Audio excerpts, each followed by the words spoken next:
आपलं हा झालं म्हणजे सगळं लग्नाच्या आधी मग तुम्ही एवढे टाकाटाक कशी आले तुमचं तर लई लहान साखरे लई गोष्टी मोठ्या मोठ्या असतात हो भाऊ काहीतरी बोलले मग अशी त्यांना हा ज्योतिषाची बातमी लावत आपली राजन सोबत वसई प्रतिष्ठान ती एखाद्या निवेदनात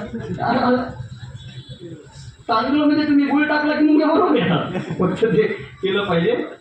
पण काळा रंग त्याच्या जीवनातला काळा अंधकार दूर करून आपण प्रकाशात यावं याच्यासाठी समाजानं एकजूट व्हावं पण पुढे यावं काळा रंग निर्मितीचा रंग आहे आभाळ पांढरा असू दे आनंद होत नाही पण आभाळामध्ये काळे ढग दाटून येऊ द्या आनंद झाल्याशिवाय राहत नाही पांढरं आभाळ वांग असतं आणि काळे ढग घेऊन आलेलं आभाळ हे पावसाच्या रूपाने येत असतं काळ्या ढगातून हिरवं पाणी काळ्या ढगातून पाणी येईल ते पाणी माझ्या काळ्या मातीत जाईल आणि काळ्या मातीतून संदीप सर हिरवं सोनं उगवल आणि त्या हिरव्या सोन्यानं माझ्या आयुष्याची समृद्धी होईल आशावाद काळा रंगाच्या ठिकाणी आहे काळा रंग निर्मितीचा रंग आहे आमचे बुद्ध काळे आमची माती काळी आहे आमचा विठ्ठल काळा आहे आमची माय काळी आहे आणि त्या काळ्या रंगाचा आशावाद असा आहे वामनदादा कर्डकांच्या